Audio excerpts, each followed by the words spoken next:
రాక విషయమే దీవించుమని, రాజ్యం నిమిత్తమే వ్యాపింప చేయమని,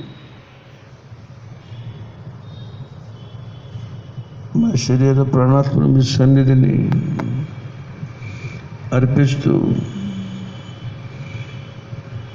మీ దివ్య వాక్యమును గురువులు చుండగా మాకు సహాయం అనుగ్రహించమని, సమస్త మహిమ ఘనత ప్రభావం మీకే ఆరోపిస్తూ యేసు ప్రభు నామమున అడుగుచున్నాము మా పరమ తండ్రి, ఆమేన్.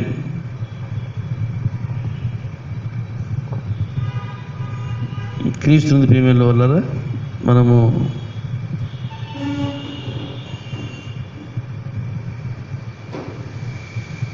expectantly and unexpectedly arrived to the క్వింక్వగేసిమ ఆదివారం.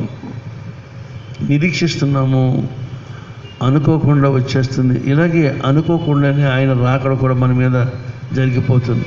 వస్తుందని తెలుసు, ఆయన రాక ఉందని తెలుసు, ఆయన మళ్ళా వస్తాడని తెలుసు. తెలిసి మనం ఒకంత రిలాక్స్డ్గా ఉండేటప్పటికి ఆయన వచ్చేస్తాడు. ఇది ఎలా జరుగుతుందంటే చాలా పిక్టోరియల్గా అపోస్తలుడు పౌలు గారు మనకు రాస్తాడు. వాక్యం విందామా? మొదటి తెస్సలోనికి 5వ అధ్యాయములో 3వ వచనం అనుకుంటున్నాను. లోకులు నెమ్మదిగా ఉండగా అంటూ స్టార్ట్ చేస్తాడు ఆయన. మొదటి తెస్సలోనికి 5వ అధ్యాయములో లోకము నెమ్మదిగా ఉన్నది, భయమేమీ లేదని చెప్పుకొనుచుండగా గర్భిణీ స్త్రీకి ప్రసవ వేదన వచ్చినట్లు వారికి ఆకస్మికముగా నాశనం తట్టేసేది గనుక వారెంత మాత్రమును తప్పించుకొనలేము. This is the Lord's coming. ప్రభువు రాక ఎలా జరుగుద్ది, ఎలాగా ఇది తెలియక జరిగిపోయిందంటే ఉండదు.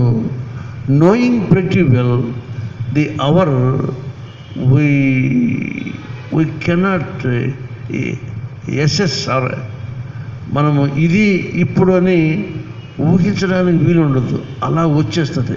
అలాగే ఈ క్వింక్వగేసిమకి మనము చేరిపోయాం. ఒక్కసారి బ్రీఫ్గా 2-3 మాటలతో ఈ వారాల అర్థాలు చెప్పేసుకుని ముందుకు వెళ్ళిపోతాం. 70వ సంవత్సరాన్ని క్వింక్వగేసిమ అన్నాము. అది it denotes an average man's life time. దేవుని వద్దకు మనుష్యుడు మార్పు కలిగి రావడానికి అతనికి ఇచ్చిన ఉచిత వరము అతని జీవితకాలంలో అతను కనుక సరి చేయలేకపోతే ఈ జీవితం అయిపోయాక అతని వల్ల కాదని చెప్పడానికి క్వింక్వగేసిమ. నెక్స్ట్ సెక్స్గేసిమ అంటే 60th 60 రోజులు. దేనికి 60 రోజులు? అంటూ ది రిజరక్షన్, పునరుద్ధానము వైపుకు మనం చేస్తున్న ప్రయాణంలో 60 దినాలకి మనం చేరిపోయినప్పుడు అది ఆ 60th అనే సెక్స్గేసిమ అనే ఈ మాట మనకి ఏం చెప్తుందంటే this is the human number. దేవుడు 5 దినాలు సృష్టి చేశాడు, 6వ దినాన్ని మనిషిని చేశాడు. ఇది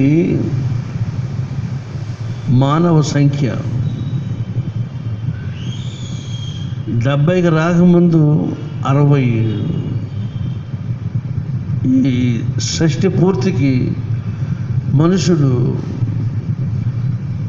సంసార ఈతి బాధల నుండి కొంచెం దూరమయ్యి దైవానికి దగ్గరయ్యే ఒక అవకాశం. దేర్ఫోర్ బబులోను చెరలో ఉన్న ఇశ్రాయేలీయులు ఒక లైఫ్ టైం అక్కడ అయిపోయింది. చెరకు కొనుక్కోబడినప్పుడు పుట్టిన బిడ్డలుంటే వాళ్ళకి బబులోను చెరలోనే 77 వయసు వచ్చేస్తుంది. వచ్చేసాక 70 అయిపోయాక వీళ్ళు తమ మాతృభూమి అయిన పాలు తేనెలు ప్రవహించే దేశానికి తిరిగి వస్తారు.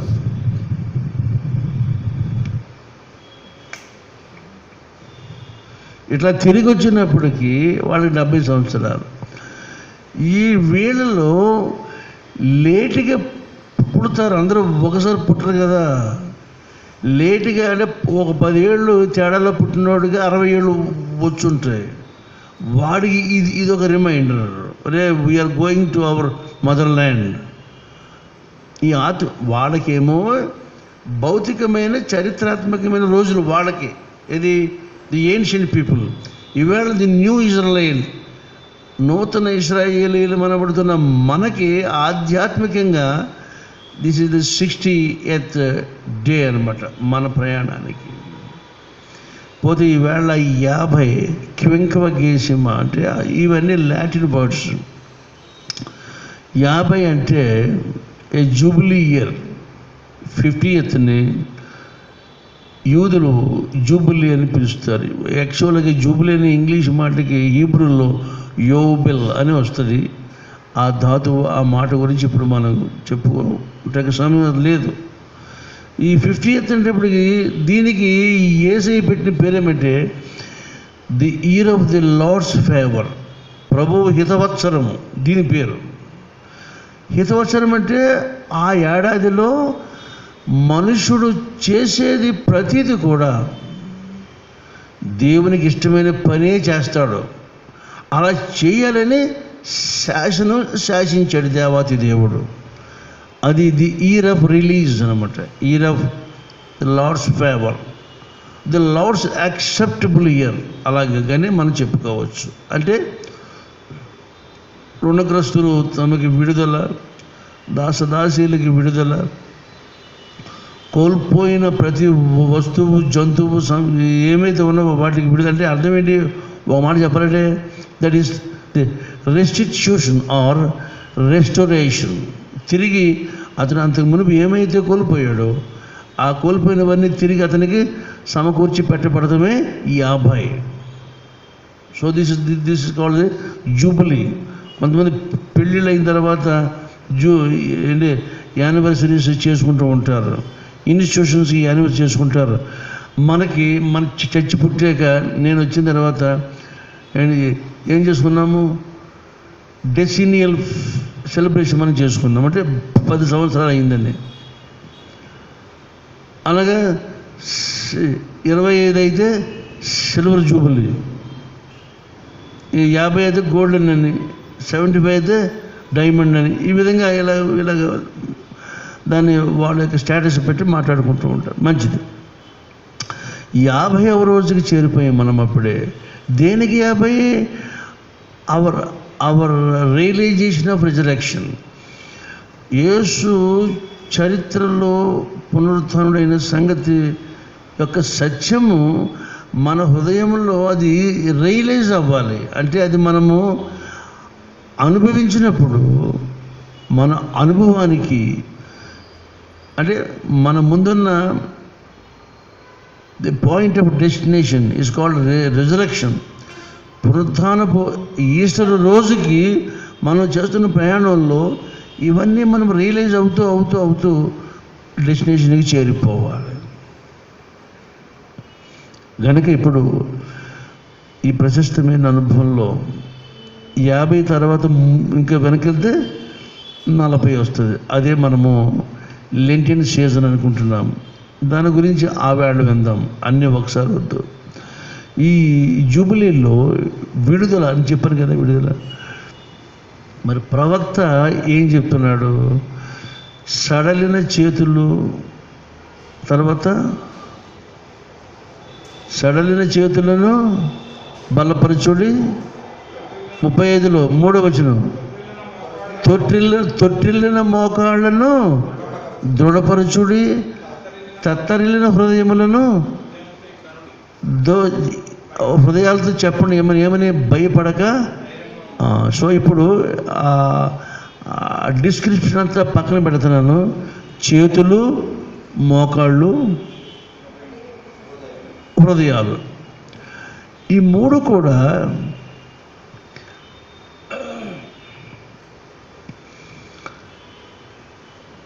మనుష్యుడు జీవించి ఉన్నాడు అని అనడానికి ఈ 3 రుజువులు మాత్రమే కాదు, ఇతడు ఉన్నాడని, ఇతడు చేస్తున్న క్రియలకు ఇవి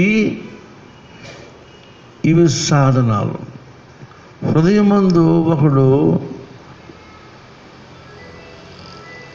తలంచుకుంటాడు ఈ పని చేద్దామని. ఆ పని చేయడానికి పాదాలు, చేతులు కావాలి, కాళ్ళు, మోకాళ్ళు, ముఖ్యంగా మోకాళ్ళు అన్నీ ఏం చేస్తుందంటే ఎంటైర్ బాడీని తను గ్రిప్ చేసి పాదం మీద అట్లాగా అమర్చుతుంది. అంతే, అమరికతో పాదం అవుతుంది. ఆలోచించండి. Knee is like hinge of a door. తలుపుకి ఉతక ఎలాగైతే ఉంటుందో ఆ ఉతక మీద తలుపు ముందుకి లోనకి ఎలా తిరుగుతూ ఉంటుందో ఆ ఉతక లాంటిది మోకాలు మీద ఎంటైర్ బాడీ ఉంటుంది. అది మనుషుడు నడుస్తున్నప్పుడు పాదం వెళ్ళే డైరెక్షన్కి దాన్ని అలా మూవ్ అవుతూ ఉంటుంది. లేకపోతే మనిషి నడవలేడు. మనిషి ఏ జంతువు నడవలేదు. That was the Lord's engineering, genetic engineer. Bone system అలా పెట్టాడు. మన ప్రియులు రవీంద్రనాథ్ గారు మరి ఆపరేషన్ వెళ్ళినప్పుడు నేను మరి మీకు నేను చెప్పడం కాదు కానీ నేను అనిపించి చెప్తున్నాను. నేనైతే అల్లాడిపోయాను. చిన్న దెబ్బ మోచెప్ప తగిలితే పరిస్థితి ఎలా ఉండదో, ఆగరకు తగిలితే మోచెప్ప కింద నుండి పాదం మధ్యలో ఉన్నదాన్ని ఆగర్ర అని అంటాం. మరి ఇక్కడ ఏమంటే నాకు తెలీదు. మనిషి దెబ్బ బాడీ అంతగా తగిలిన దెబ్బ వేరు, మోచెప్ప కింద నుండి చీలమండి మధ్యలో తగిలితే దెబ్బ అది ఆగర్ర.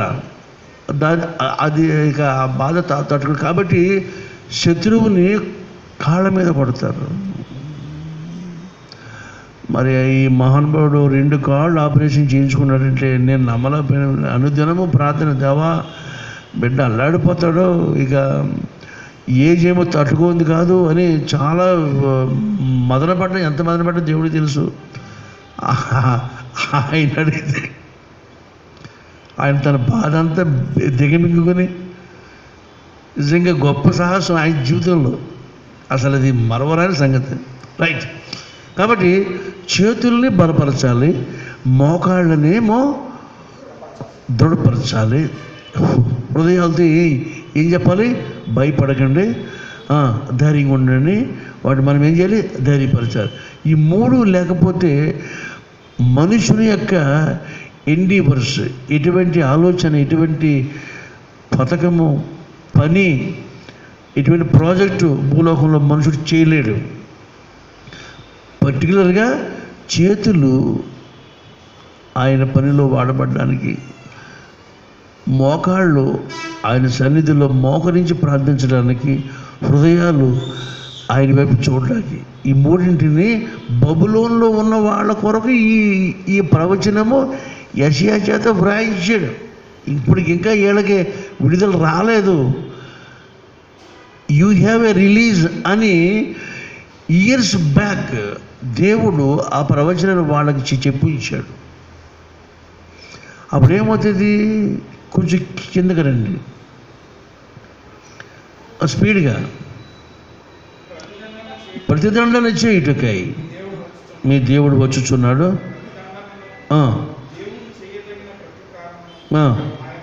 ఆయన చేయును, తానే మిమ్మల్ని, హీ హిమ్సెల్ఫ్, ఆయన మిమ్మల్ని ఎవరినో రక్షించడం కాదు, ఎవరినో ఉపయోగించుకోవడం కాదు, నేరుగా తనే in person, the lord in person will come and save you అని చెప్తున్నాడు. ఇక్కడ పైనేమో ఆ 3 అవయవాలు విన్నాము. కింద గుడ్డివారికి దృష్టి ఇవ్వడం, 2 చెవిటివారు చెవులు విప్పబడను, కుంటివాడు. This is the thing here. ఇదంతా కూడా అంటే మోగవాని నాలుక పాడును. ఇది ఇంతవరకు ది హ్యూమన్ ఎనాటమీ. మగవాని నాలుక పాడుతుంది. నెక్స్ట్, కుంటివాడు దుప్పువలే గొంతులేస్తాడు, చెవిటివారు వింటారు, గుడ్డివారు చూస్తారు. ఇవి మానవ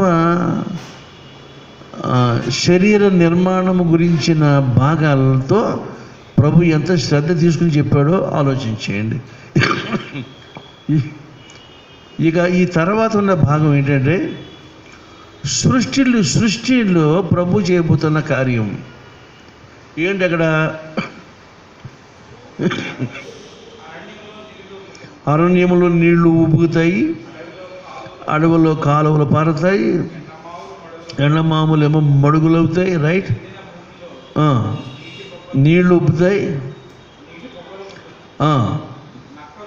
నక్కల పండుగ స్థలముల్లో ఉనికి పట్టును, జమ్మును, తుంగగడ్డియు, మేతయు పుడతాయి. ఇది ఆఫ్ ది థింగ్స్. ఇవి నేచర్కి వ్యతిరేకమైన సంగతులు. నక్కల పండుగనే బొరియల్లో మేత ఎలా పుడుతుంది? ఎండిన నేలల్లో నీళ్ళు ఎలాగా పారుతాయి? అడవుల్లో నదులు ఎలా ఉబ్బుతాయి? ఇవన్నీ కూడా వెరీ స్పెషల్ ఫినామినా. ఎంత విడ్డూరమైన సంగతి అంటే గుడ్డివాడు కళ్ళు చూపు పొందడము, చెవిటివాడు వినడము, నత్తివాడు పాటలు పాడటము, ఇవి ఎలా జరిగిపోతున్నావో పైన చెప్పబడిన వారు సరైన చేతులు, మోకాళ్ళు, హృదయాలు, ఇవన్నీ ది ఎంటైర్ సిస్టమ్ ఏమంటే ఒక్క మాట చెప్తున్నాను, యెహోవా మహిమ ప్రత్యక్షత.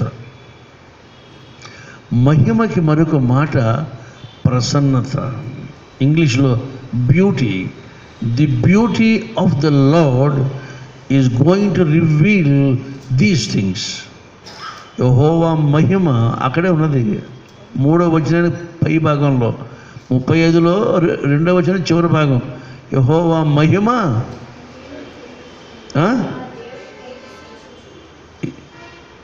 అమ్మా అవి యెహోవా మహిమను, మన దేవుని తేజస్సును చూచును. ఏం చూస్తాయి? చూడండి, అందరూ నాకు చూడండి. లెబనోను, కర్మెలు, షారోను, ఈ 3 కూడా పాలస్తీనా దేశంలో శ్రేష్టమైన భూభాగాలు. బలమైన మేత దొరికేది, బహు పెద్ద వృక్షాలు పెరిగే స్థలము లెబనోను. తర్వాత అందమైన మేత కలిగిన పర్వతం కర్మేలు. తర్వాత షారోన్ అంటే ప్లెయిన్, అంటే పీఠ భూమి. ఈ 3 కూడా భక్తులు అంటారు the beauty spots of the promised land అని అంటారు. వీటికి పెట్టిన పేరు ఏంటిది? The beauty spot. Beauty spot అన్న వెంటనే మనకి ఏం చెప్పరావాలి? బ్యూటీ స్పాట్ ఎప్పుడు పెట్టుకుంటారా? అదే ఎప్పుడు పెట్టుకుంటారా? ఏంటి మీరెవరు మాట్లాడేటి? పెళ్ళి అలంకారం అండి. యాక్చువల్గా కొంతమందికి బుగ్గలు చొట్టపడతాయి, చొట్టపడే చోటకి చుక్క పెడతారు కాటుకుతో. దాని పేరు బ్యూటీ స్పాట్. అది చాలా అందం వస్తుంది. అలాగ ఉండవు ఈ 3 స్థలాలు, ఈ 3 అరణ్య ప్రాంతాలు. ఎక్కడ? వాగ్దాన భూమికి. ఈ అందమంతా కూడా అవి చూస్తవి. ఏవి? దేవుని మహిమయు ఆయన తేజస్సును చూచే ఆ ప్రకృతి సౌందర్యము మానవ జీవితంలో అదే the same degree of beauty will be replaced in the human anatomy and his activities. ఇది క్వింక్వగేసిమాలో ప్రభువు యొక్క సంకల్పం. మరి ఇది ఎలా నెరవేరుతుంది, ఎప్పుడు నెరవేరుతుంది సార్ అని అనుమానాలు అప్పుడు వాళ్ళకు వచ్చినాయి. మనకి విషయం ఏమంటే ఇది మనుషుని ప్రమేయం వల్ల అయ్యే పనులు కాదు ఇవి. No man can strengthen his hands and knees. ఎవడికి వాడు బలపడిపోయే రకం అయిపోతే ఇక వైద్యం ఎందుకు, డాక్టర్లు ఎందుకు, ప్రార్థనలు ఎందుకు, దేవుడు ఎందుకు? అయ్యే పని కాదు. గనక జరిగిన సంగతి ఏమంటే ఇక్కడ యేసు ప్రభు రావాల్సి వచ్చింది. వచ్చిన సంగతి గత రాత్రి మనం కొద్దిపాటిగా విన్నాము. ఇప్పుడు మనిషి యొక్క నైతిక, సాంఘిక, రాజకీయ, ఆధ్యాత్మిక జీవితంలో మనుషుడు ఎందుకయ్యా ఇలాగ క్రికెట్ ఇలాగ కుంచుకుపోయి మరి వికలాంగుడు అయిపోతున్నాడే. The whole thing is called the disabled. 35లో ఉన్న సినారియో ఒక మాటలో మనకి ఏం చెబుతుందంటే సడలిన చేతులు, తొట్టిల్లిన మోకాళ్ళు, తత్తరిన హృదయాలు, అంధులు, బదిరీలు, మోగవారు, నత్తివారు, ది హోల్ ఇవన్నీ చూస్తుంటే ఒక మాటలో ది డిజేబుల్డ్ కండిషన్. మనుష్యుడిలో ఎటువంటి ఎబిలిటీ లేని పరిస్థితి, ది ల్యాక్నెస్ ఆఫ్ ఆల్ ఎబిలిటీస్. దీన్ని దేవుడు తన మహామహిమలో ఏది లేదు అనుకున్నారో అదల్లా వాళ్ళకి కలుగుగాకని ఆయన పలికిన పలుకుకి, ఆయన పలికిన స్వరమే యేసు స్వామి. ఆయన వచ్చి ఈ ప్రోగ్రాం అంతా ఆయన భూలోకంలో తన బతుకుండగా చేశాడు. ఆయన తనకి నియమించిన టెన్యూర్లో, అంటే ది 3.5 yearsలో ఎన్ని చేయాలో అన్నీ ఆయన చేశాడు. ఆయన వెళ్ళిపోతూ ఇదే ప్రోగ్రామ్ని తన యందు విశ్వసించిన అపోస్తలులకు అప్పగించాడు. అపోస్తలుల నుంచి నేడు సంఘానికి అప్పచెప్పాడు. అది సెయింట్ మాథ్యూస్ ఆఫ్ HMT. ఇక్కడ ఈ సంఘానికి ఉన్న పెద్ద బాధ్యత ఏమంటే ఇంత డిజేబుల్డ్ కండిషన్ కూడా సంఘం పూనుకొని ఆ మిషన్ కార్యక్రమం, ఆ సేవా కార్యక్రమాన్ని జరిపించమనేది నేటి మన మీద ప్రభు పెట్టుకున్న ఆశ. దీనికి తోడు ఆయన పంపిన సేవకుడు ఉంటాడో వాడిని అడ్డం వేసుకొని పనులు సాగించాలి. Throughout the universe. సంఘ భేదాలు పక్కకెట్టండి, సహవాసం పక్కకెట్టండి, ఈ గ్రూపులు, సిద్ధాంతం ఇవన్నీ పక్కకెట్టండి. Ultimate ministry is both the servants and the church should discharge the Lord's assignment. ఆయన ఇచ్చిన కార్యక్రమాన్ని మనం నిర్వహించాలి. ఇది మానేసి పక్కన పెట్టి పనికి మళ్ళీ చెత్త చెదారం అంతా మీద వేసుకొని చర్చిలో లేని అశాంతిని చర్చిలో పెట్టి, శత్రుత్వాన్ని పెట్టి, లోకంలో కుళ్ళంతా యేసు తన రక్తమేట కొనుక్కున్న సంఘాలు తెచ్చిపెట్టి విశ్వాస హృదయాలను బాధ పెట్టే దిక్కుమాల దౌర్భాగ్యమైన స్థితికి మానవుడు ఈవేళ సంఘంలోకి తీసుకొచ్చేసాడు. ఇది అలా ఉంటాక వీల్లేదు అని ఈవేళ ప్రభు చెప్తున్నాడు. మరి దీనికి సొల్యూషన్ ఏంటి? ఈ డిజేబుల్డ్ కండిషన్ అంతా పోవడానికి ఏం చేయాలి? అసలు కారణం ఏంటి? ఇంత అపసవ్యమైన పరిస్థితి మనుష్యుని శరీరమందును, హృదయమందును, అంతరంగిగాను, భౌతికంగా, ప్రపంచంలో, సృష్టిలోనూ ఇంత కృషించిపోయిన పరిస్థితి ఎందుకు వచ్చిందనంటే మనుషుని మనస్సాక్షి పాడైపోయింది. హ్యూమన్ కాన్షియన్స్ వాజ్ డిఫైల్డ్, మలినమైపోయింది. ఇప్పుడు పేతురు రాసిన పత్రిక రండి, 21-22.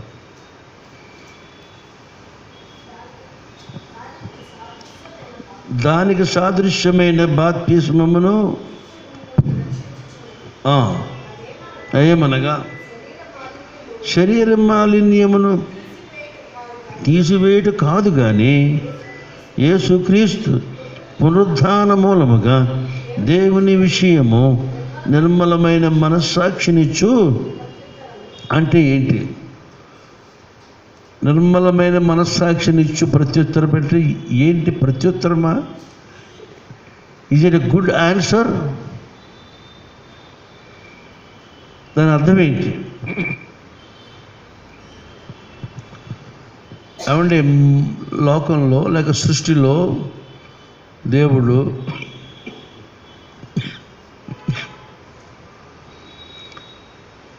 ప్రతి మరకని తుడుచుకోవడానికి, కడుక్కోవడానికి, ప్రతి డాగ్ని తీసేయడానికి ఒక కారకం నుంచి మరొక కారకం ఆయన మనకి ప్రకృతిలోనే విడుదల మనకి ఇచ్చాడు.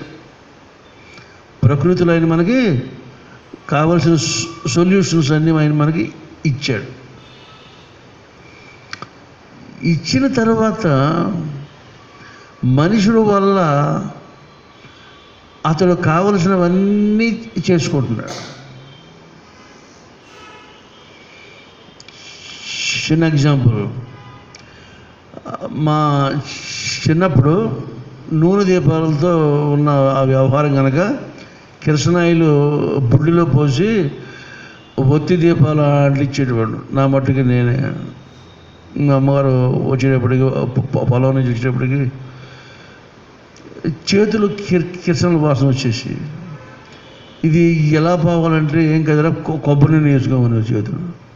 కిరసనాలు అయిపోయిన చేతికి కొబ్బరి నూనె వేసుకోవాలి. కొబ్బరి నూనె వేసుకుంటే కిరసనాల వాసన పోతాం. ఒకదాన్ని ఒకటి డామినేట్ చేసి మనం కోరుకున్న స్థితిని తెచ్చిపెట్టే కారకాల లోకంలో ఉన్నవి, అన్నిటికన్నీ ఉన్నవి. కానీ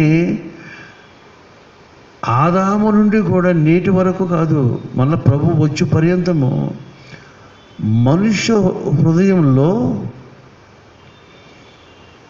మనస్సాక్షిని సరిచేయటానికి ఎటువంటి లిక్విడ్ కానీ సాలిడ్ కానీ ఏ పదార్థం ఈ సృష్టిలో లేకుండా పోయింది. ఈవేళ ట్రాన్స్ప్లాంటేషన్ అనే వైద్య విధానంలో వచ్చేసింది. గుండె మారుస్తున్నారు, కాళ్ళు మారుస్తున్నారు. మార్చనది అంటూ ఏమీ లేదు. అమెరికాలో మగాళ్ళ నుండి బిడ్డలకి పాలు ఇవ్వడానికి కావలసిన అరేంజ్మెంట్ చేసేసారు. ఇప్పుడు మగవాడు బిడ్డలకి వాళ్ళు అక్కడ పాలిస్తున్నారు. ఆ మెకానిజం అంత మెకానిజంకి వచ్చేసిన ఈ రోజుల్లో సైతము మనిషికి చేతకాంతి ఏంటంటే how to clean the conscience, అది చేతనవ్వలేదు. మనస్సాక్షిని దేంట్లో పెట్టి ఉతుక్కోవాలి, ఎక్కడ దాన్ని బాగు చేసుకోవాలి అని అంటే, ఇక్కడ పేతురు గారు 2000 సంవత్సరాల క్రితమే తాను అనుభవించి తన భక్తకోటికి ఈ మాట వ్రాస్తున్నాడు. అమ్మ చూద్దాం 22వ వచనం. పరలోకమునకు వెళ్ళి దూతల మీదను అధికారుల మీదను శక్తుల మీదను అధికారం పొందిన వాడై దేవుని కుడిపార్శ్వమున ఉన్నాడు. ఎందుకున్నాడు? ఆ పై వచనంలో యేసు క్రీస్తు పునరుత్థాన మూలముగా, because of his resurrection the Lord Jesus was elevated even to the powers of in heaven. పరలోకమైన శక్తులు అన్నిటికంటే పైన ఆయన ఉంచబడ్డాడు. దేవుని కుడిపార్శ్వమున కూర్చుండబెట్టబడ్డాడు. అది ఆయన పరిపాలన సంబంధమైన హెచ్చింపు అయితే, మనిషికి ఇచ్చిన హెచ్చింపు ఏమంటే మనుషుడు అన్నిటి పట్ల తన మనస్సాక్షిని నిబ్బరంగానే ఉంచుకుంటాడు. కానీ దేవుని విషయంలో వాడు ఒక్క పెట్టిన పరిపూర్ణంగా మనశ్శాంతిగా ఒప్పుకోలేడు, స్థిమితంగా ఉండడు. మానవ మనస్సాక్షి దేవుని ఎడల నిర్మలముగా ఉండటానికి ఇష్టపడ్డవాడు. ఎందుకంటే వీడు దోషి. రైట్ ఫ్రమ్ హిస్ బిగినింగ్ అతడు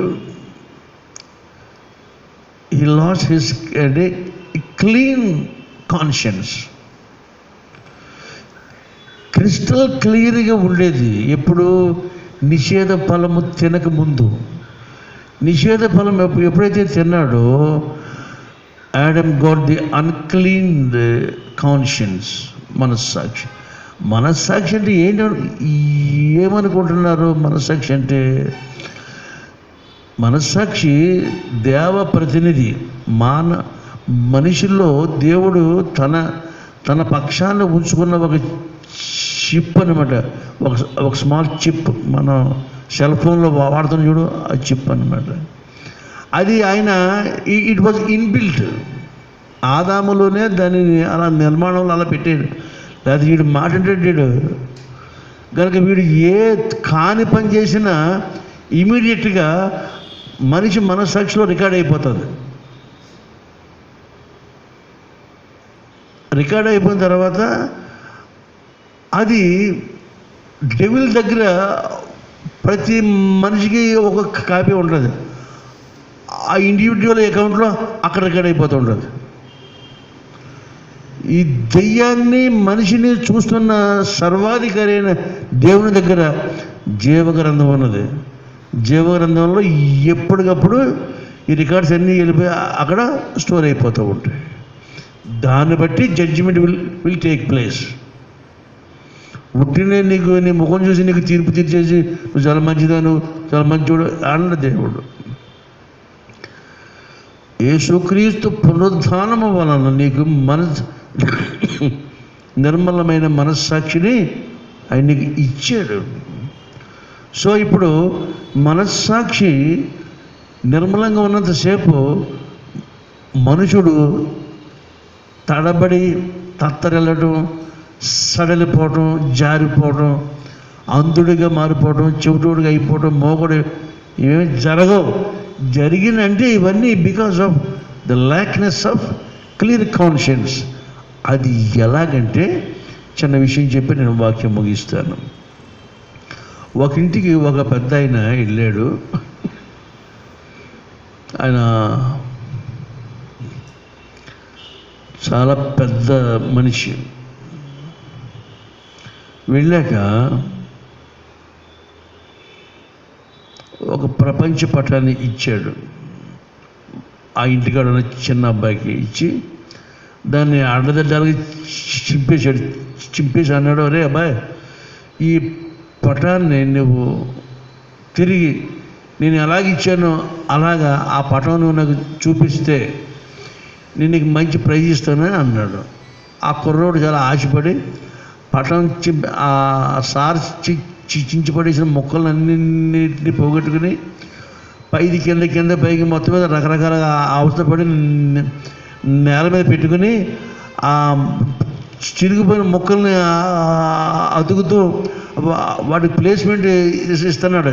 ఇది ఇక్కడ చూస్తే కొద్దిగా వచ్చింది. కొద్దిగా వచ్చేటప్పటికి ఏంటిది అని మళ్ళీ వెనక్కి తిప్పాడు. వెనకలో ఏముందంటే మనిషి బొమ్మ ఉంది. ఓహో, ఈ దేశాలు ఖండాలు లెక్కేస్తే మనకి దీన్ని మనం పెట్టేలాగా లేము, ఓ పని చేద్దామని రివర్స్ పెట్టి మనిషి బొమ్మ చిరిగిపోయింది కదా, మనిషి బొమ్మ వచ్చేలాగా బొమ్మకు సరిపెట్టేశాడు. బొమ్మకు సరిపెట్టేసి ఈసారి మ్యాప్ని తిప్పి చూశాడు. అది కరెక్ట్గా ఓహో, అయితే ప్రపంచము కరెక్ట్గా ఉండాలంటే ఎవరు కరెక్ట్గా ఉండాలి? ప్రపంచాన్ని సరి చేయలేవు, ఏ మానవుడు సరి చేయలేడు. సరిచేద్దామని వచ్చిన దేవాతి దేవుణ్ణి అడ్రస్ లేకుండా చంపేశాడు. అంతే. యేసుప్రభు ఒంటిని శరీరాన్ని దున్నేశారు, నేల వల్ల దున్నేశారు. 129వ కీర్తనలో తీయనోసారి 129లో ఏ చరిత్రలో క్రీస్తు పూర్వం కానీ క్రీస్తు శకము కానీ ఎన్నడూ కూడా ఇటువంటి హింస పొందిన మానవుడు ఎవడన్నా ఉన్నాడు? ఎవడు లేడు. 129:2లోనా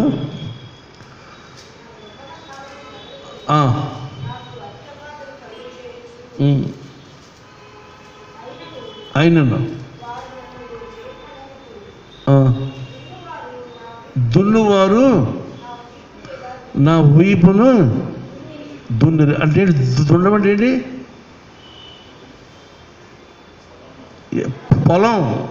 పొలంని రైతు ఎలా దున్నుతాడు?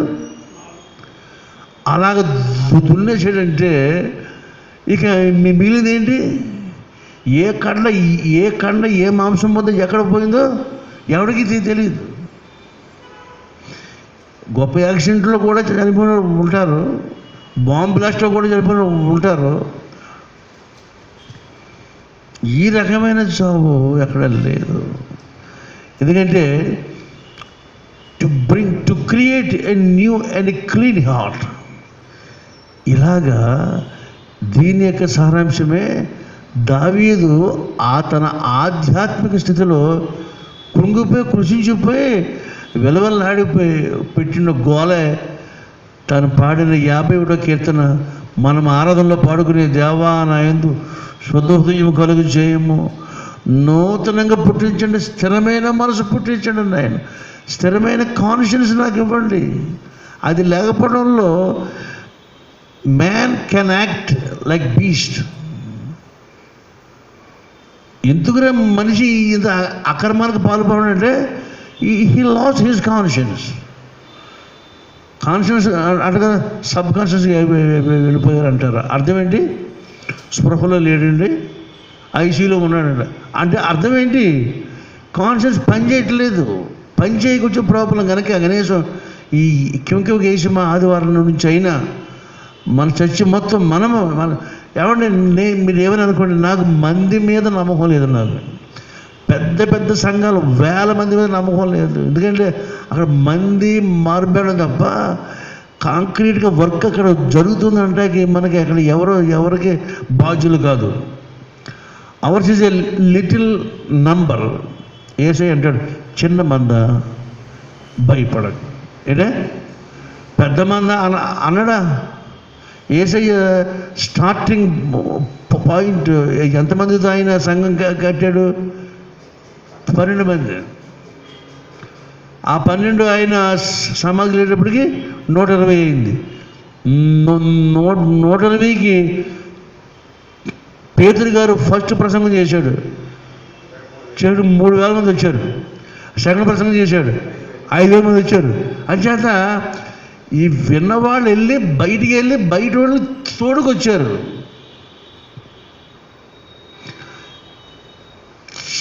చీమలో తమ ఆహారం తినడం మనం చూస్తూ ఉంటే ఒక చీమ తిన్నది తను ఒకటే తినేసి ఉండదు, దాని పక్కదాన్ని కూడా చూస్తుంది. పక్షులు, కాకులు, పశువులు అరుస్తాయి తమకు దొరికిన మేత ఇక్కడ ఉంది రెండని. అలాగా ఇక్కడ చిన్న నా గొర్రెలు అయిన మీరు బయటకు పోయి మేత లేక అలమడిస్తున్న వారిని పట్టుకు రావాలి తప్పించి మనము ఇక్కడ చేయడానికి పని అది ఒకటే పని ఉంది. వస్తాయి నేను చెప్తున్నాను.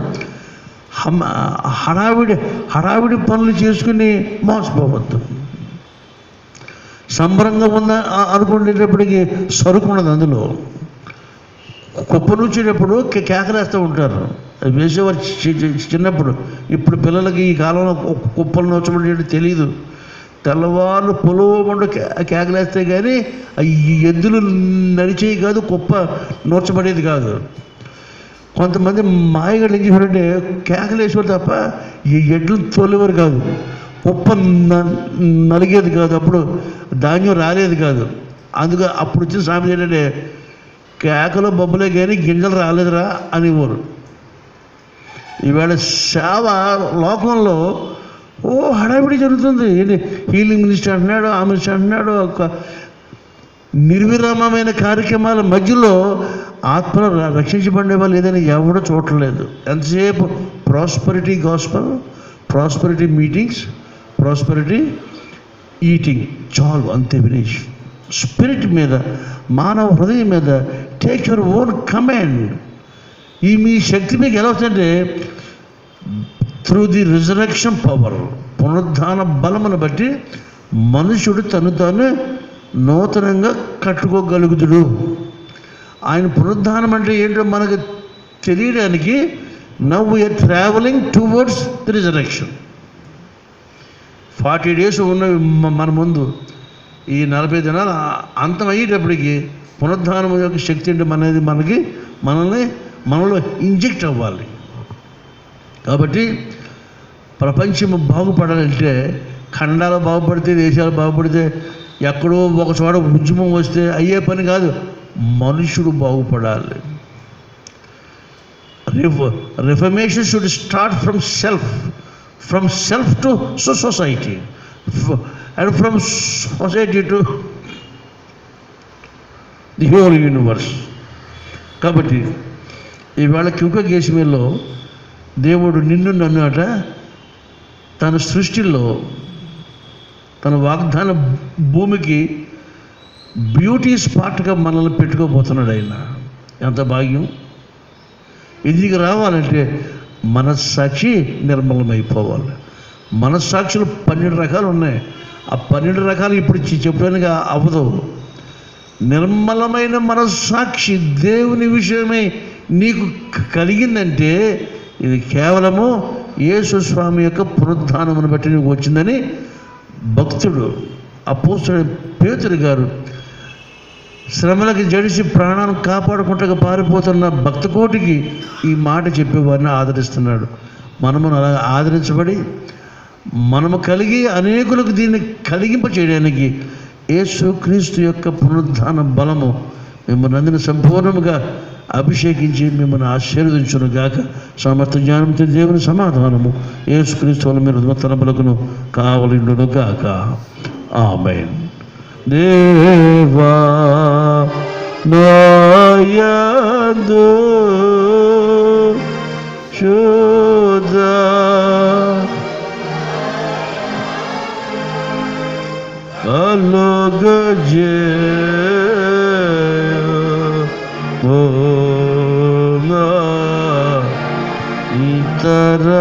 తరంగములో స్థిరమైన సులు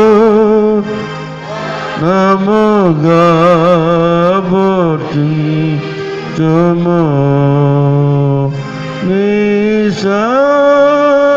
నిదానలో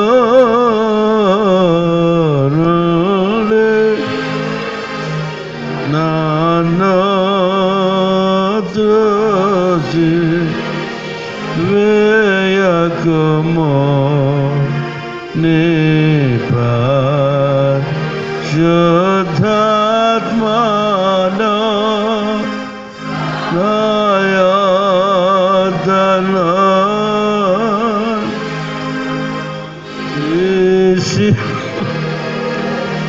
యాకుమో నిరాక్షణ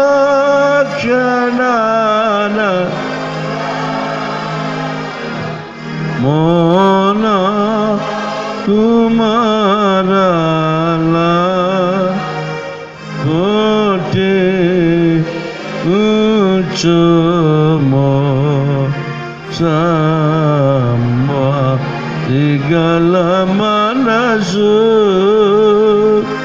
కాలో గజేసి నానదో ఢపరా సుమో. దయచేసి కూర్చున్నాం. ప్రభు చేసిన మేళని